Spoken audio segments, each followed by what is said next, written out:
Welcome, everyone. Hope you've had a great weekend. I've been trying to think of something to bring tonight that would be very beneficial. And one of the things I've come up with is a question. Do you think America is one of the greatest countries in the world today? I know historically America has been the peacekeeper of the world. We've been the dominating military force for quite some time, probably 100 years or more. And many countries look to the United States for economic dependence. In the past, the United States has been one of the leading manufacturing and one of the technologically advanced developmental countries in the world. Now, of course, a lot of things have changed here in the last 30 or 40 years. And America still enjoys quite a preeminence. We are the reserve currency of the world.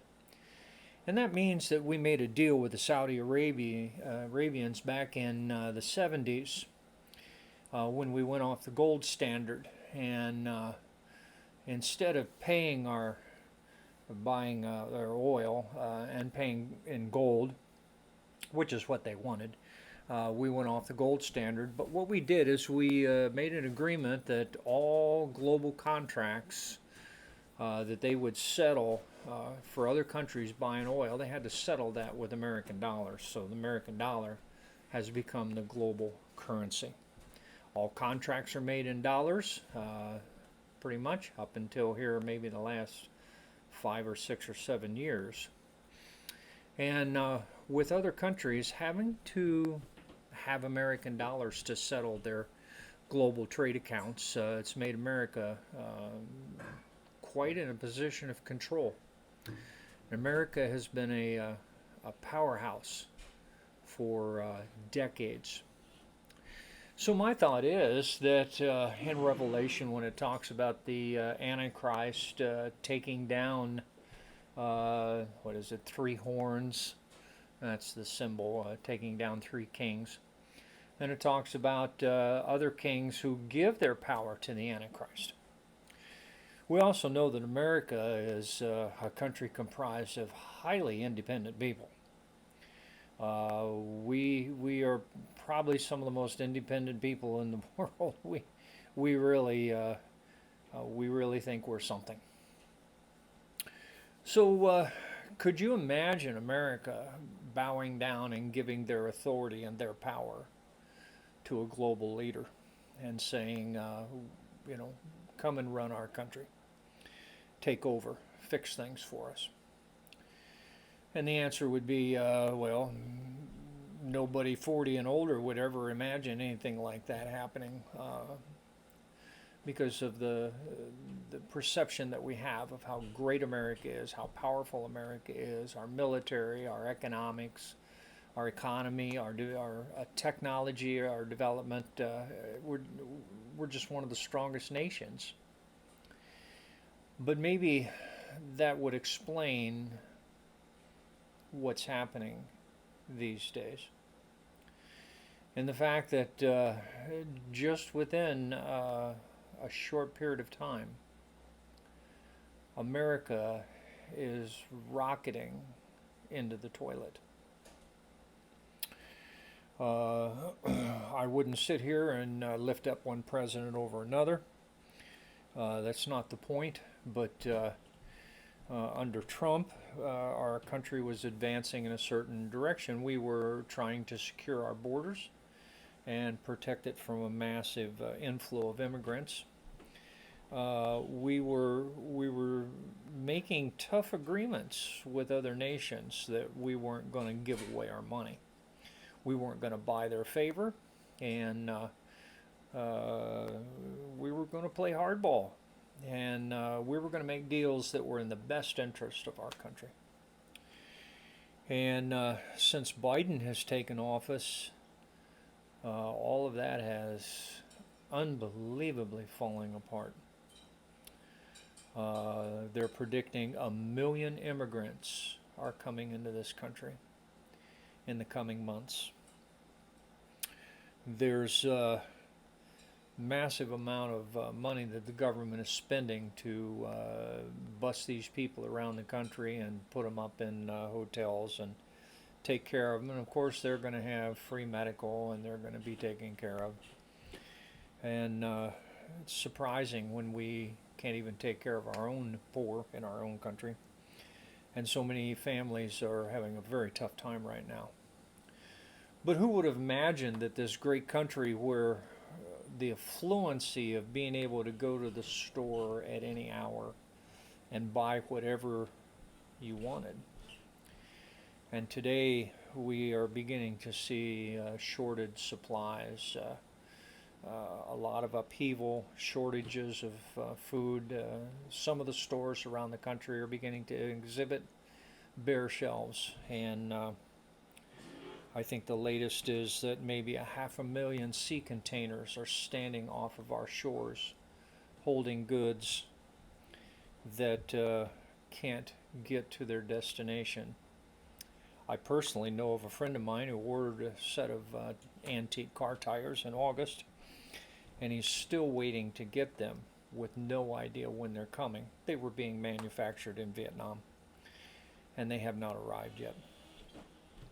I have a customer who sent me a check from a town 100 miles away. Tomorrow will be day 6 that check has not arrived in the mail. I could have walked to this town and picked up that check in 6 days. So we have some services that are definitely breaking down. We have a lot of things that are happening. I know the convenience store up at the end of the street from me has a brutal time finding employees. Hard-working husband and wife, and they cannot find people who want to work. So our country is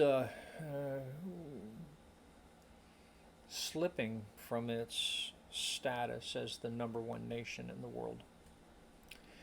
And within the next year or two, we may see that completely fall. We have a whole generation of younger kids. I say kids because they're younger than me. Young adults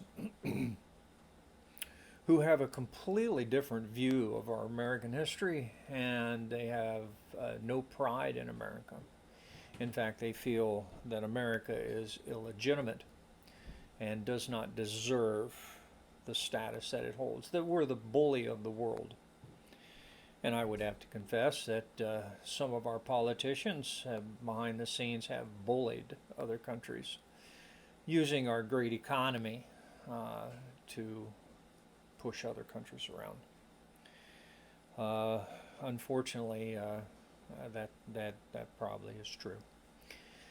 But what I'm thinking of is the fact that in order for the events of Revelation to take place, for all of the countries of the world to bow down and accept a global leader, America would have to fall from its current position. And we may indeed be seeing that happen.